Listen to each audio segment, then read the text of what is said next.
Startup Podcast PH is co-produced by Sprout Solutions, Aperon, Tuala, Simf, Secuna, Red Circle Global, Maroon Studios, and Aim High. Check out our partners in the description. Welcome sa Startup Podcast PH, inspiring more Filipino entrepreneurs and innovators. Andito tayo ngayon sa Kapsu Balay Agribusiness Incubator in Capiz State University, Mambusaw Campus. And we have Bugtong Integrated Farm, growing high-value crops and livestock. We have its owner, Sir Jose Olano. Hello, sir. Kamusta? Yes, sir. Okay lang. Kamusta, sir? Magandang hapon. Magandang hapon. Okay lang, sir. Talagang magandang hapon ngayon. Kinakabahan. So, anong tayo dito, sir? Chill lang tayo dito na kwentuhan at meron tayong audience actually dito, no? Yung ating mga intervened later and ang mga people from DA Bar Kapsu Agribusiness Incubator. ASEF din pala. But ayun, actually, first time ko dito, sir, sa Capiz, ano? And first time ko dito sa Mambusaw. So, thank you din sa Kapsu Balay ABI sa pagdala sa akin dito. Medyo nasa gitna tayo ng kagubatan at kabukiran. But I'm very happy actually to experience this and to actually know more about the startups, about the businesses here. Yes, sir. So, ayun, sir, wag natin patagalin pa. Ano nga ba ang Bugtong Integrated Farm? Okay, so ang Bugtong Integrated Farm ay isa sang agribusiness na focus sa pagtatanim ng gulay, which is high-value crops, livestocks, at maliban dyan, kami ay nag-i-explore sa mga bagong mga technology para matulungan namin mapataas ang aming productivity at kalidad ng aming ani. Ayun, sir. Actually, napagkwentuhan natin kanina bago tayo mag-start, ilan sa mga crops or sa mga tanim ninyo or sa mga ginagawa ninyo sa farm ay high-value crops. Yes. Livestock din, and meron din kayong mga ducks ngayon. Yes. So, siguro, sir, isa-isayin natin muna. For the crops, ano ba yung mga crops na ito at anong ibig sabihin ng high value? Okay, so sa crops, sa high-value crops, which is gulay. So, sa gulay naman, ang focus namin ngayon is yung eggplant. Talong. Talong. Kasi mas mataas ang margin. Ang kita. At tumatagal siya ng hanggang 1 year pag ginalagaan mo ng gusto. So, maliban dyan, meron kaming mga sweet corn. At ngayon, yung pinapadami din namin yung, maliban sa high-value crops, mayroon kaming rice, yung mga black rice. Saka red rice. Healthy daw ang black rice at red rice para yan compared sa may sa mga white maintenance. rice. Sa mga nag-maintenance. So ayun, sir, for crops, for the livestock. Sa livestock naman, mayroon kaming baboy. So, alam natin na dumaan yung ASF. Pero may mga baboy kami na survival. So, yun ngayon yung pinapadami namin. At pangalawa yung ducks. So, ngayong ducks naman, pinapadami namin. Kasi maliban sa itlog, mayroon kaming ginagawa para may additional na kita, which is ginagawa naming salted egg. Salted duck egg. Yes. Yung ducks ba, sir, sorry, hindi ako ganun ka-familiar. Nakakain din ba yun? Yes, nakakain. So, pag matanda na siya, na mahina na yung production sa egg, binibenta namin siya as net. Okay. So habang ano pa siya, yung mga eggs niya ay ginagawa niyang salted duck egg. Yes. And pag matanda na nga siya. Hindi na sa productive, binibenta namin as meat din. Okay. And you also mentioned kanina, sir, na you are using technology or you are exploring actually kung paano mas mapaproductive. And I think yun din ang parang special sa inyo as a startup na incubated dito kay Kapsu Agribusiness Incubator. So parang hindi lang kayo farm, you're parang nasa kumbaga nasa technology or nasa exploration kung paano pa ba mai-improve yung yield or yung dami ng mga tanim, dami ng livestock or yung productivity. Yes, So, sir. can you explain a little bit more lang about that? Sa naman, yun, i-explore namin ngayon. Kasi alam natin, yung lupa natin ngayon is masyado ng acidic. So, ni-explore namin yan yung pag-produce sana ng mga organic fertilizer.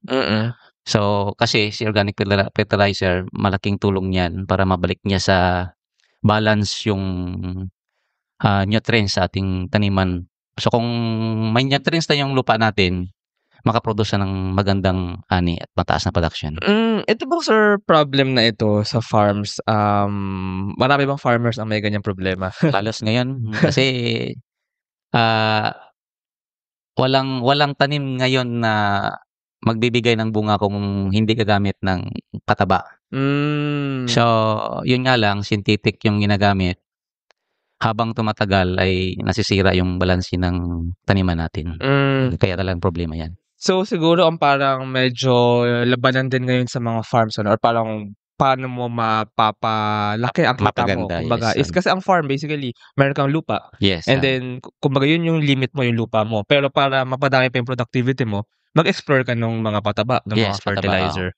Paano niyo sir na ano to na encounter itong ano naranasan niyo ba na humihina ang inyong Yes, kita? actually iba, kasi yung nag-start akong mag-farm, siguro sinanay na ako ng parents ko nung grade 4 siguro, anong year pa yun. Dati kahit di kami konti lang yung fertilizer na gagamitin namin, maraming harvest. So ngayon, doble, triple tinaas ng fertilizer na ginamit namin. So, yung production mababa pa rin. Ang ibig sabihin niyo ba sir, correct me if I'm wrong dahil gamit ng fertilizer dati, naapektuhan na yung lupa kaya Yes, humina na yung kanyang humina na. Kaya nag-e-explore kami ngayon sa mga organic na fertilizer para makatulong paano mapalaki yung production natin. So yun palang problema sa mga synthetic na fertilizer, parang short term lang siya. I mean Yes, for maybe ilang years lang pero in the long term like in 10, 20 years baka maapektuhan na negatively yung farm, yung mga tanim. Yes, sir. Possible talaga, sir. Okay. And nabanggit niyo nga sir ano na since grade 4 kayo na ay nasanay na sa farm. Saan nga ba sir yung farm ninyo? Dito rin ba sa Mambusaw malapit Kanyan, or? sir, located at Sitio Ganingay, Barangay Bilao, Sapian, Capiz. Sa Pian? Yes, Yes, sir. parang nadaanan namin yung kanina Oo. papunta dito. Maraming seafoods dun. Seafoods din, Yes, sir. By the way, ang Capiz kasi known siya as seafoods capital. capital of Pero Luzon. actually nalaman ko kanina lang na marami din mga farms actually dito. Yes, sir. Ano-ano ba sir mga farms dito sa ano? Ano-anong klase mga tanim? Yan din, rice, halos lahat ng crops nandito din, corn. And later siguro ang mga iba pa nating interviewin, we'll ask more about that. But sige Yes. ayun sir, puntahan natin yung parang yung something new nga na ginagawa ninyo sa inyong farm ngayon, sa Bugtong Integrated Yes. Farm. So, ano sir ngayon yung parang ine-explore niyo na mga way, na mga paraan para mas ma-improve yung productivity at mapadami ang kita? Ayun nga, sir, nag-start na kami ngayon mag-a-apply ng mga organic fertilizer. Saan niyo sir nakukuha yung organic fertilizer na ito? Una-una, yung sa vermicast, yung sa earthworm sa lagoon. So, actually, na-training din kami ni ABI kung paano gumawa at saka ibang mga organic na mga fertilizer. So, yun ang unti-unti naming ina-adapt. So, kaya rin kayo sir nasa ABI ngayon is ano nga ba sir parang yung pagka-enroll niyo dito sa incubator? Parang kwanto ng blessings na nakuhaan kami dito na enroll. Kasi marami kaming natutunan. Especially doon kung paano namin i-improve yung kung ano ang mayroon kami, kung paano pa siya paano ka pa maka-additional income sa kung ano yung nandun sa farm mo ngayon. Paano nga ba kayo sir napunta dito kay incubator? Paano nga ba kayo na na-incubate? Ano bang kwento nun sir? Ang kwento nun is yung isang doktor dito si Ma'am Legaspi. So, dating teacher ni Mrs. So, nakita niya sa mga post namin na mayroon kaming mga pinopost na mga harvest na mga kung anong kasi yung ano yung harvest namin para mabilis namin din maibenta maliban diyan sa local market is yung social media talagang gumagana. So doon start na nag-message tapos ito in-invite siya ni Dr. Legaspi kung interesado siya kung dito kaya tinang ko namin. So blessing talaga. Blessing talaga. Kasi actually gusto ko malaman kung bakit kayo ang napili nila Ma'am Legazpi. Ma'am Legazpi, no? Yes, Para ma-incubate dito. Among all the other farms dito, bakit kayo ang napili? Or baka may special kayo, sir, na ginagawa or something sa inyong Siguro farm talaga? nakita niya yung mga ginagawa din namin na mapagkitaan talaga kahit, Mm. sabihin natin, "Uy, farmer farmer lang 'yan," pero Although hindi oo, farmer lang yun dapat oo, kasi pero farmers ang 'yun, nagtatanim ng 'yun ang pagkain bida, natin. bida talagang farmer. Bida dapat ang mga farmer. Yes. Siguro din, sir, baka kayo din yung parang pinaka open to change, open to innovation, parang open mag-explore ng mga somehow parang ano rin 'to, baka nag-experiment pa tayo kasi 'pag mag-a-apply ka ng organic fertilizer na bago, hindi mo naman pa na-try yun dati, eh. Kasi Yes, I yes. think yun din yung medyo, kakulangan minsan na hirap or parang yung sa mga ibang farmers, correct me if I'm wrong sa mga nakikinig nito, pero baka hindi kumbaga kung ano yung nakasanayan yun na lang yung Yes, gagawin. tama. Siguro Yung sa inyo, sir, tradisyonal na, traditional way, oo. ginagamit. So baka At sa saka inyo, sir pangmadalian talaga. Kasi sa ngayon, talagang kuwan din, ang gusto din ng mga farmer, ah, paggamit is makita talaga kaagad yung kuwan, yung epekto. Ah. Kaya kaya tinatangkilik pa rin talaga ng mga farmer ngayong mga synthetic na fertilizer. Okey. Grabe napaka-Pinoy nun. Ang mga Pinoy din kasi kunwari 'pag bibili tayo ng mga shampoo, ng mga sabon, yung mga tingi-tingi kasi madalian tayo. Yes, Pe madalian. actually meron yang may explanation yan, kasi ang swelduhan sa'tin ay a 15, yung normal for empleyades, Yes, So, hindi naman tayo nakakuha ng malaking sweldo para bumili ng mga malalaking shampoo, sabon, agad-agad, tingi-tingi tayo, medyo tingi-tingi short lang. term tayo. So, Yes. I guess parang may structure din siya na naapektuhan din kaya tayo mismo as businessmen, as farmers, medyo yun nga kung ano yung nakasanayan, kung ano yung safe. Kasi siyempre kailangan safe, kasi kung mag-experiment tayo tapos pumalpak yan, di walang kakainin, di Yes, ba? tama. So, yun din yung kailangan nating intindihin na kaya rin hindi gano'n kadali mag-try ng new things is mahirapan sa kita, sa sweldo. Pero ayun, sir, fortunately kayo ay open Open, sa oo. new things. Bakit sa tingin niyo, sir, kayo ay open sa new things? Sige, talagang kailangan na mag-adapt ka ngayon sa mga Mm. bagong technology. Mm. Kasi yan ang kuwan na ngayon, for example, yung dati walang mga cellphone. Ngayon kung wala kang cellphone, hindi ka Mm. in. Pero sa farm talaga kailangan mo talagang gumamit din ng, o mag-explore. Mm. Kasi let's say for example, yung labor ngayon, kung hindi ka mag-adapt ng mga harvester, walang Hmm. ha-harvest sa taniman mo. Gano'n din talaga sa farming talaga kailangan mo talaga maging open at tumanggap ng mga bagong technology para mapaganda yung production mo. Ang sabi nga dun, may 3 tayong banner dun, Kapsu ABI, entrepreneurship, innovation, and sustainability. And Yes, sir. actually agreeng-agree ako diyan sa tatlong words na yan na kumbaga principles na dapat meron tayo as entrepreneurs. Yes, sir. Actually yan po ang pinu-push ko sa Startup Podcast PH, na ayun nga ang mga Pilipino ay maging mas entrepreneurial kasi if you're entrepreneurs, may opportunity ka actually to earn more, and ang malaking effect nun is hindi tayo laging nag-i-import ng mga tanim, ng mga Yes, sir. pagkain, 'di ba? So, we actually produce our own. And yung innovation ayun nga, kasi kailangan natin makasabay, sa daloy ng buhay. Buhay. Hindi tayo puwedeng mahuli. So, Yes, kailangan yes. innovate and try new things. Pero ayun nga, actually thank you, sir, kasi mas naintindihan ko ngayon kung bakit nga hindi gano'n kadali talaga for farmers na mag-adapt into new things. Kasi ayun nga, kailangan natin protektahan ang ating sarili. Pinoprotektahan lang din naman ng farmers nila Yes, sir. lang Yes, sir.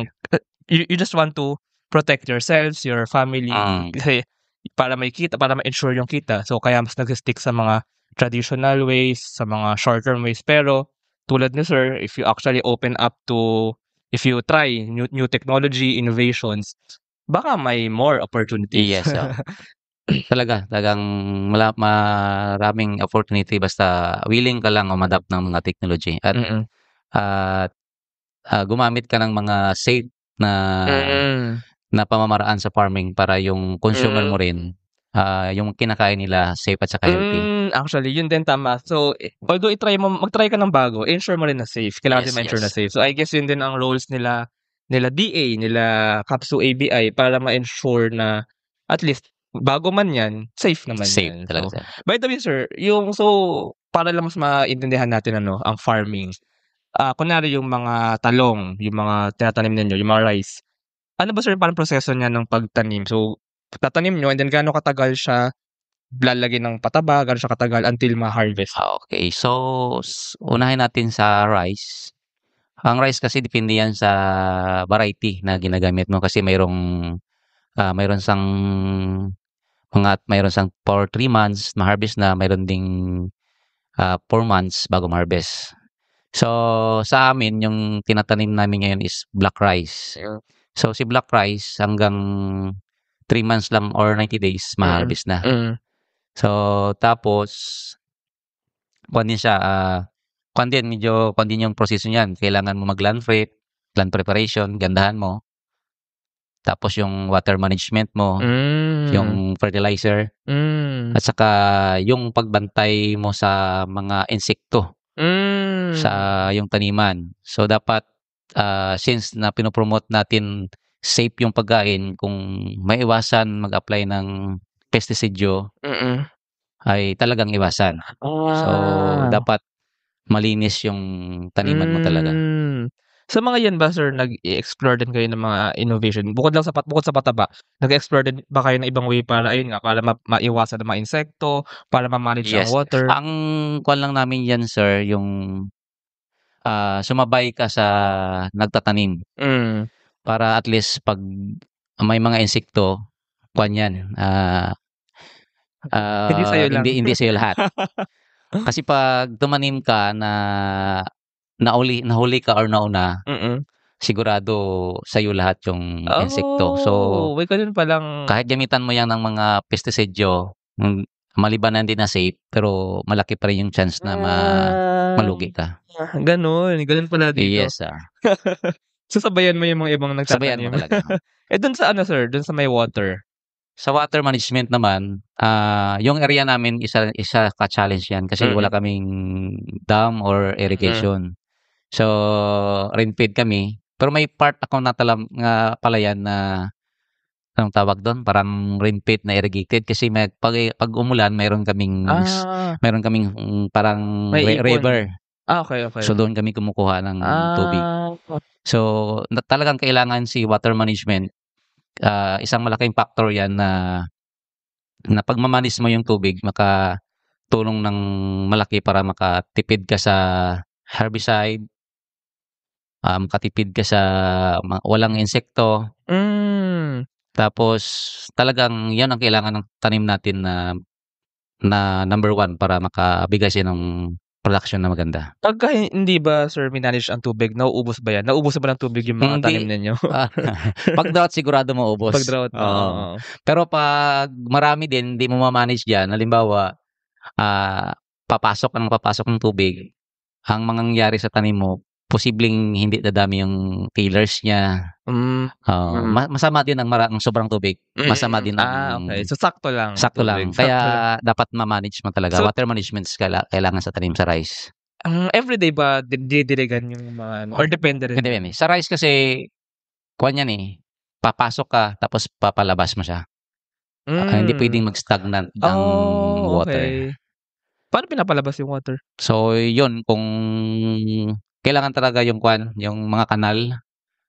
So, dapat may yung good irrigation para ma-drain, maka-irrigate ka tapos maka-drain ka rin ng water. Okay. Dami ko natutunan dito kasi medyo wala akong alam sa agriculture and farming Sir. Siguro kasalanan ko 'to bilang pinanganak ako sa Manila. Hindi ko alam kung saan nanggagaling yung mga kinakain natin. Pero thank you sir sa pag-share noon. And thank you for enlightening me and Yes, sir. our audience as well. Ano pala sir, so yung farm is gaano siya kalaki? Dati yung aming sa vegetable. Mayroon kaming nasa 0.8, kulang 1 hectare na nakuha namin ni Mrs. unti-unti. Pero ngayon nag-expand kami, mayroon na kaming siguro mga 1 week pa lang ngayon nakatanim na kami mga 1.5 hectare yan na gulay. So parang hati-hati din yun, yung farm, yung 1 hectare nyo, hati-hati dyan, may eggplant, may rice. Since na in-expand ko yung gulay namin kasi yung 0.8 na pinagsimulan namin, puno na yan ngayon ng tanim. Kaya nag-expand kami ng another 1.5 sa gulay. Tapos sa rice naman, mayroon kaming about mga 3 hectares na Okay. Wow, laki kaya naman. yun ang plano namin ay focus kami ngayon sa black rice at saka red rice. Paano niyo sir dine-decide kung ano yung itatanim niyo tsaka kung paano niyo hahatiin yung lupa niyo sa kung dito yung rice, Yes, dito yung yes. talong? Ang yung rice field namin, rice lang talaga. Tapos yung vegetable namin sa mga upland na yan. Ganun Yes, sabagay mag-iba para naman talaga. ma-maximize namin yung kasi kailangan talaga yung rice ngayon, eh. Tsaka Oo, trend malaki ang yan market ngayon, trend sa ng mga malaki ang market ni black black rice rice sa may mga actually, maintenance. mga fit, mga Oo, healthy, healthy. tsaka mga Gen Z mahilig sa healthy Yes, ngayon. mga So conscious sa kanila, sa healthy nila. so yun din pala kaya yung choice niyo sa tanim niyo kasi well, that's the business. Yes. Yun yung may Business talaga yung farming. business. By the way, papaano niyo siya binebenta? So kunyari na-harvest niyo na yung rice or yung talong. So ano na mangyayari diyan? So yun, una-una yung si misis kasi mahilig yan. Isa talaga yung paraan na mapalawak yung impormasyon papunta sa mga consumer use yung social media natin, which is yung Facebook. Tapos mayroon kaming parang store along the highway. Kami din mismo nagbabaligya ng so products hindi niyo siya namin. dinadala sa mga palengke ganyan? Hindi na kasi Kayo may sarili kayong doon pa lang tindahan? sa amin may bumibili na tsaka may mga anong tawag doon, parang comprador na pumupunta sa farm na pag kasundo kayo sa presyo, kukunin nila lahat. Ayun yung mga yung I think yun yung mga kumukuha din dadalhin sa bagsakan, Oo, dadalhin sila sa dumadala sa bagsakan. Pero meron kayong tindahan nga Yes, for meron that? kaming tindahan So along the fresh highway. yun, sariwa yun din along the highway ba Along yun? the highway. Okay. So yun pala ang style niyo rin. Mabenta talaga, kuwan mo talaga, So ganito pala ang mga farm. Sorry, Oo. na-amaze ako ngayon ko natutunan 'tong mga 'to, eh. Kasi yung sa inyo rin, hindi nga siya lahat hindi siya lahat kinukuha ng komprador. Hindi ko lahat But binibigay. depende. Hindi, okay. Hindi ko lahat binibigay kasi para at least doon sa lugar namin makabili sila ng mura. Kasi pag bininta ko lahat doon, mag-a-add na sila ng Yes, oo, papatungan price. nila yun. Pero ang kuha nila sa inyo mas mababa or mas or bawal ba sabihin yun? Yung Or binibenta ko sa store ko at yung sa kumpra, same price lang. Kaya doon nila okay. dinadala sa ibang lugar. Okay, gets. Kaya mas mura yung Okay. binta ko sa amin. Oo nga. So, yung mga taga sa inyo, sa sapian is Yes. yung mababang price yung mga kuha Mababang nila? presyo. Okay. Pero bakit pala may social media na marketing? So, para dun sa mga taga sa inyo, para makita nila? Kahit yung mga adjacent municipality na mga friend Pag mo nalaman doon, din, pag nakita nila, mayroon na available dyan, baka pwede naman pa-reserve ng ganito, kunin namin sa store nyo, ganyan. may available na talong, may available na black rice, lalo na sa mga naga-black may rice sweet nga, corn kayo na ganyan. sweet corn. Pupunta sa inyo, sa sapian din, tsaka bibili. Yes. So ayun yun actually si Bugtong Integrated Farm, very business-minded din. So actually, in what I learned, in what I see dito, kayo ay open sa innovation Yes, sir. actually. Talaga, sir. And syempre as a business-minded farm, you're trying out new things para din mapalaki ang income. Mapataas talaga ang production para malaki din yung kita. Is payroll processing taking too much of your time? Introducing Sprout Payroll Starter. For as low as 5,000 pesos per month, you get a team of experts to help you with your payroll and HR needs. We'll help compute and process payroll, handle all your government compliance requirements, and automate timekeeping. Leave the payroll to us so you can focus on growing your business. Enjoy peace of mind with Sprout Payroll Starter.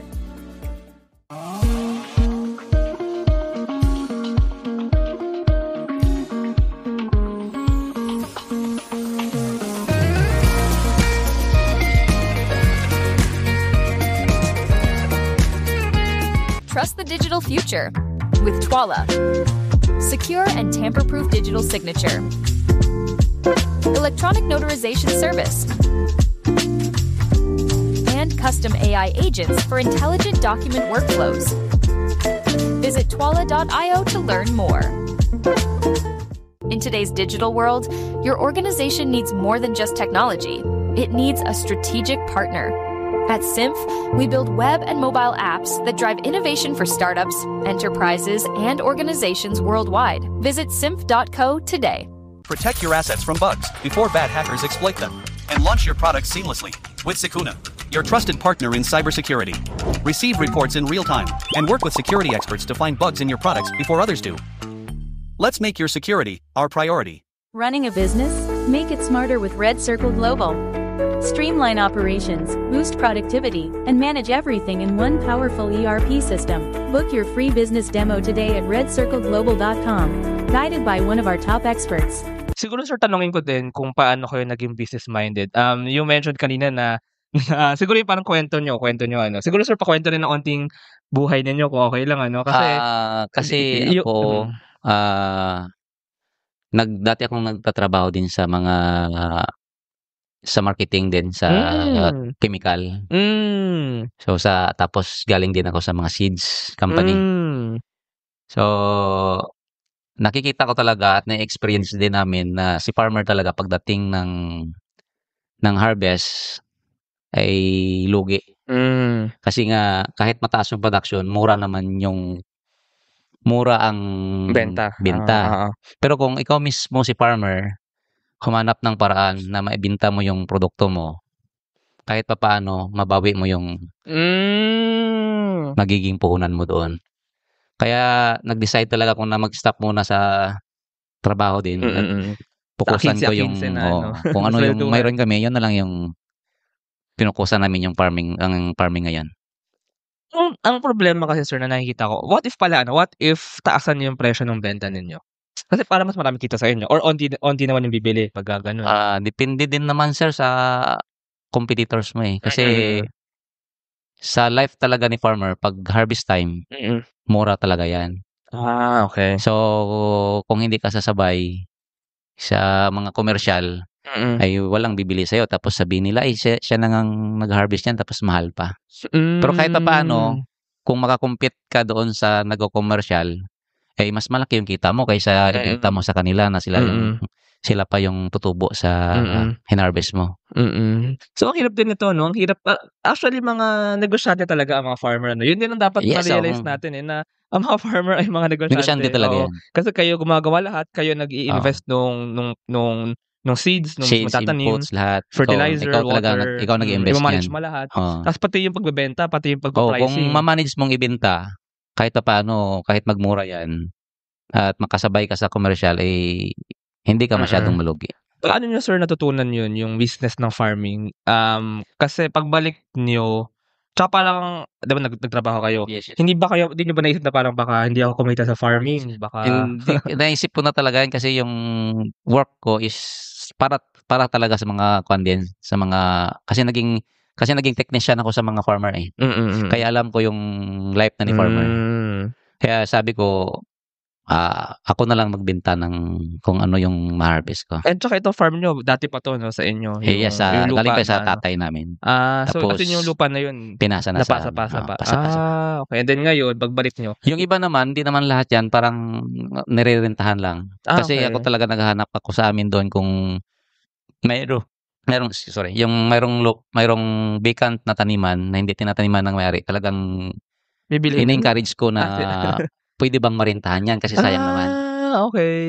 So yung mga lupa nyo, meron dun sa inyo, meron kayo na narentahan? Yes, meron. Sa rice ko na yan, yung sa amin na talaga na personal is 1.2 lang. So the rest, puro yan renta. Ang galing. Business talaga. Nagle-list din kumbaga ng commercial space. Kahit yung corn namin, renta din yan. Paano, so nagbabayad pa kayo ng renta? So kailangan yung benta nyo, yung kita nyo, meron ba doon makakaltas for the rent? Hindi na. Pwedeng ganon, pwede ding nakakontrata. Ako kasi sinasigurado ko din yung contract namin. Pwede ko sang i-advance, halimbawa 5 years, bayaran ko na ng 5 years. Okay. Pero hindi niya pwede kunin sa akin ng hindi makatapos yung 5 years. Kasi meron kasi din na mga mayayaman na may-ari ng lupa na pag nakita nila na may malinis na, may kukunin sa'yo. So, ganun din. So, dapat kung magre-rent ka rin, kailangan mo rin siguraduhin na Ayos yung Hindi kontrata. masayang yung Oo, kasi pinagura mo yung diyan. kontrata niyo naka-notaryo yan, naka-ano yan. Pwede din kahit ngayon naman kahit sa barangay lang pwede na yan di ba? Okay. Pero tama yun, ang galing, tama yun na kasi baka nga lapastanganin ka Oo, pwede naka-experience talaga ako niyan. Na isang crop lang kinuha na. So, siyempre sa clearing mo doon malulugi ka na, hindi pa at saka ang mabuhay. dami mong invest doon sa lupa Yes, yung pag ano ng lupa, Pag-cultivate mo, pag-cultivate ng lupa. palinis mo, hindi mo yan mababawi kaagad. Yan mga natututunan natin dito na Yes, good farming practices. Actually, parang yun ang gusto i-title dito sa ating podcast episode. But anyway, sir, so ayun, part kayo ngayon dito sa Kapsu Balay Agri-Business Incubator. So, kamusta naman po yung nakukuha yung benepisyo mula Ay, sa naku, incubator? marami talagang Eh, sila. benepisyo. Kaya kung ano yung mga seminars na ini-invite sa akin talagang kahit may mga importanteng Panginoon ko talaga ito kasi marami kang matutunan dito. Let's say for example yung egg, hindi ako marunong dati gumawa ng salted egg. So si EBI, may mga training silang pinoprovide. So yung calamansi juice namin, pero hindi pa kami nagma-mass production pero si EBI din tumuro sa amin kung paano gumawa. So yung mga calamansi namin doon, ginagawa na namin calamansi juice na rin.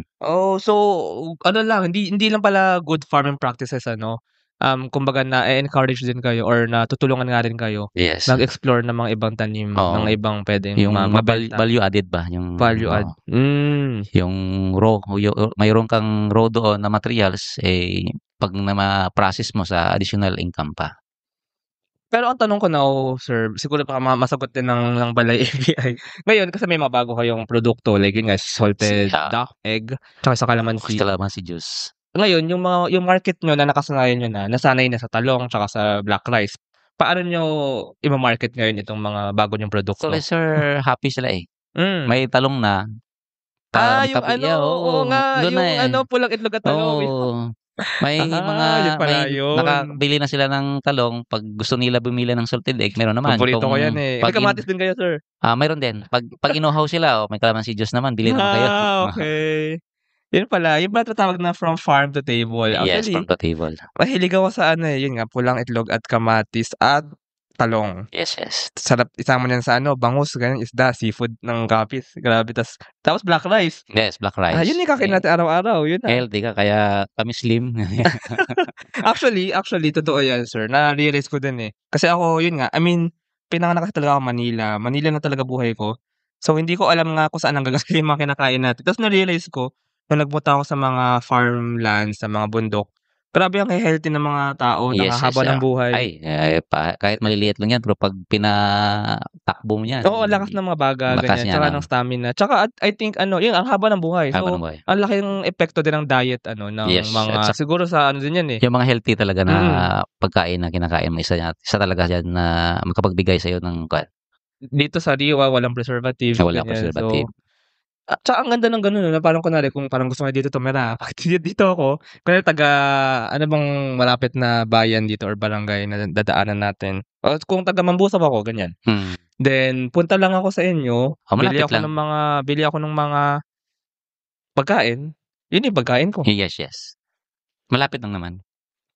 Yun pala dapat mangyari sa Pilipinas, na from farm to table lahat. So, kung marami pang farms na nasa buong Pilipinas, hindi na rin kailangan talaga dumaan sa mga grocery.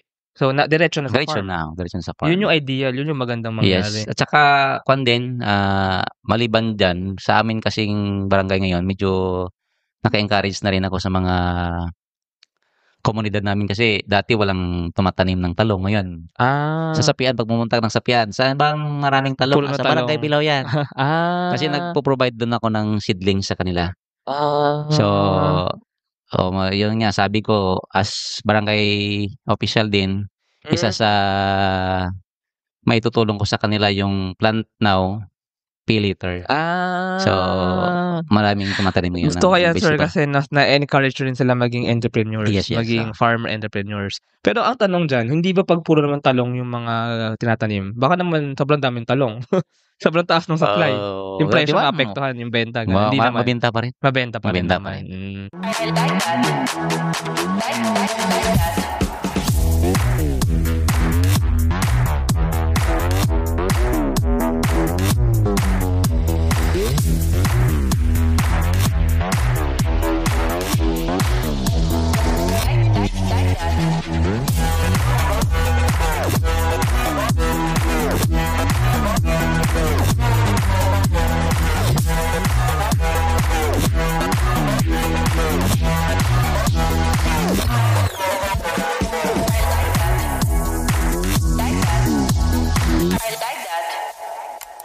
Introducing Aim High. Smarter construction management starts here.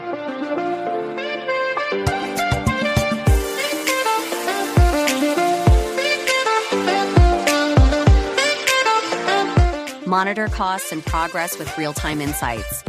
Plan ahead and adapt with streamlined scheduling tools. Make data-driven decisions to avoid costly delays. Increase efficiency and profit with Aim High. Nakikita niyo ba, sir, siguro sa ano na tayo, parang sa inyong mga steps moving forward. Nakikita niyo ba, sir, na yung mga produkto niyo, sila salted duck egg, even yung talong, yung black rice ay lumalabas ng copies o lumalabas ng Panay Island? Actually, yung black rice ko, yung mga kakilala ko dati sa katrabaho, ay pinapadala pa nila ng Maynila para doon sa kanilang mga kamag-anak na yung conscious na sa health ba. Kasi may mga maintenance na. Ganyan.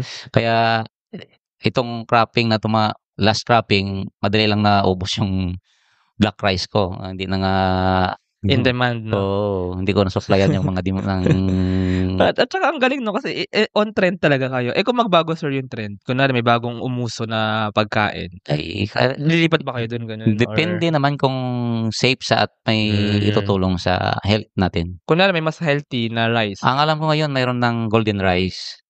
Yes. Kuwan yan ni Phil Rice. So, mayroon parang yun nga, mayroon akong kinakausap na kanilang grower sa Panay sa Capiz na kung pwede, pero sabi nila hindi pa daw pwede kasi hindi pa sa registered, bawal market. So parang pero yung health benefits parang kwan din sa black rice. Kaya kung mayroon talagang opportunity, kailangan mong sumabay din. Yung ano pala, yung salted duck egg and yung calamansi, plano niya ba siya ibenta sa labas? Yes, sir. Yes, sir. Yung mga adjacent municipality. So ngayon, ang ginagawa pa lang namin ni Mrs. sa school namin, nagpabibigay kami ng sample. Pero sa ngayon, medyo busy pa. Siguro after mga 2 months from now, maka-mass production na kami niyan. And siguro ayun, sir, siguro tapusin natin tong conversation na to, no? Yes, actually, ang dami na natutunan din, and thank you so much, sir. Siguro welcome, lang, sir. For the future nga, ano ba inyong plano? Mag-innovate pa ba kayo? Mag-expand pa ba kayo? Ano ba inyong parang plano para mas mapalaki pa or mapalaki pa ang kita ni Bugtong Integrated Farm? Yes, sir. Talaga, sir, yun nga, nasabi ko na kanina na mayroon na kami in-expand na nasa around 1.5 hectares na vegetable, which is kanyo ng eggplant, sweet corn, at saka kalabasa. Tapos yung infra namin, kailangan talaga din namin pagandahin. Para at least pag dumisplay kami ng bagong harvest namin doon, parang upgraded na ba, malinis, maganda tingnan. So kailangan din namin, yung plano namin na i-improve yung aming infra namin. Infra yung building, yung store. Oo nga, naman. Tapos Yung store niyo parang store talaga siya na parang ano? Mix siya, sir. Mayroon siyang agricultural supply. At mayroon sana mabisita natin yan para makita natin. Yes, sir. Or kung may picture kayo, i-post ko na lang din. Mayroon tayong picture. So ang galing pala. I mean, ito yung dapat na sundan din ng mga farm entrepreneurs na. Yes. Yung farm, improve yung productivity niyan, try out new things, and then establish ka rin ng store mo. Yes, saan mo ibebenta yung mo para yung mga dumadaan or kung sa comprador man or kung gusto mo i-export palabas ng Panay Island, maybe ganun patakbuhin ang farm business. Yes, sir. Yes, sir. Ayun. So, yun, maliban doon, kuwan talaga din namin na sa paraan ng mga ginagawa ni Bugtong Integrated Farm ay makaturo pa rin, makashare kami ng ng ideya din sa ibang mga farmer. Siguro, sir, ang ending natin para sa episode na to, lang din, bigay kayo ng advice para sa mga ibang farmers or maybe sa mga, baka mayroong mga dyan mga gustong mag-try ng farm as a business. So, baka pwede sila, sir, bigyan ng payo. Siguro, una bilang farmer, halimbawa, rice ka lang, so kailangan talaga na advice ko lang na kahit 200 square meter ay maglaan sila ng kanilang vegetable na farming din. Kasi si vegetable, araw-araw yan may kita. So, kung puro rice ka lang, maka-harvest ka after 3 to 3 months bago ka makakita. So, pag mayroon kang kahit mga 200 to 300 square meter sa backyard mo, yung pangbili ng kung ano yung pangailangan mo araw-araw sa sahod ng tahanan mo ay cover na yun. Ang galing. Actually, parang startup talaga to, no? Kasi yung mga startup, usually sa mga startup, startup naman talaga ito, pero parang meron, nagtatry kasi ng mga bagong business model eh. So, medyo risky or seasonal yun. Kailangan mong i-ensure na meron kang parang sustainable na pagkakitaan. Yes, sir. So, yung farm mo, yung lupa mo, hati-hatiin mo rin. Yes, so, may ganun usapan din dito na kailangan planuhin ng maayos, not just for the sake of, para lang iba-iba, kundi para din sa iyo, kumbaga yung management mo ng farm and yung financial management mo din. Financial mo talaga. So, yun nga, meron kang mga gulay kasi mas sustainable sila na kitaan. Then, meron kang mga rice na possibly mas malaki kita, pero medyo seasonal, matagal. So, yun ang number 1 na payo ko sa katulad ko rin na farmer. Kasi pag wala kang magbibigay sa iyo ng araw-araw na kita, ay utang ka dyan. So, pagdating ng harvest, ubos na yung palay mo. Actually, I think ang magandang payo din is financial management. Yes, talagang planuhin, i-budget, planuhin yung long-term na finances, na pera, na kitaan. I-calculate din kung yung kita mo is kaya ba siya sa buhay mo, gastusin mo. Yes. And yung mga i-invest mo pa later on. So, maybe planuhin nga yung finances. Maybe 1 year or 2 years ahead ba? Ganun talaga dapat makita ito. Yes, tama sir, tama. Ayun. So, maraming salamat sir sa inyong payo. Thank you din, sir. Siguro sir, baka meron tayo dyang mga nakikinig na interested. Baka merong dyan, ibang startup na gustong makipag-partner. Baka meron dyang mga agri-startup, e-commerce startup na gustong mas makilala si sir. So, sige sir, can you lead them to the Facebook page? Ayan. Okay, so sa mga katulad ko rin, pwede niyong bisitahin yung farm namin para at least mayroon kayong, sa mga malalapit lang, pwede nyo rin makita at pwede nyong mapagkunan din ng ideya kung anong mga ginagawa namin sa Bugtong Integrated Farm. At sa mga ginagawa namin araw-araw, mayroon kaming Facebook page which is Integrated Farm ni Bugtong. Or yung mga products namin makikita nyo sa mga local markets at sa mga agricultural events. So, sa incoming April 1 to 3, mayroong kapistahan sa Capiz. So, isa si Bugtong Integrated Farm ang in-invite ni municipality, ang DA sa Sapian para mag-display ng mga produkto namin doon. So, 3 days kami doon sa Capiz. Sayang, wala na ako tinod. Yes, sir. By the way, sir, so may mga staff, employee, or mga tao kayo doon sa farm na na tumutulong sa tanim, ganyan. Yes, sir. So, mayroon. Parang sinesweldohan nyo rin sila. Mayroon, sir. So, kailangan din planuhin sa financial management. Kailangan. Mayroon akong, actually, kaka-hire ko lang ng additional din na stay-in. Tapos yung arawan namin, naka-program yan. Ganun. Grabe, ang complicated din talaga. Ang haba pa ng usapan na to, pero siguro next time, sir. Yes, sir. Mas pag-usapan pa natin kung paano ba talaga ang negosyo ng business. But sa ngayon, at least ako, ang daming natutunan. At least ako mas natindihan ko din kung ano ba talaga ang farm as a business and yung mga ginagawa nyo nga, sir, na good farming practices, innovations, and financial management actually. Yes, so, ayun. Thank you so much, sir. Maraming salamat para sir, sa ating thank you. kwentuhan.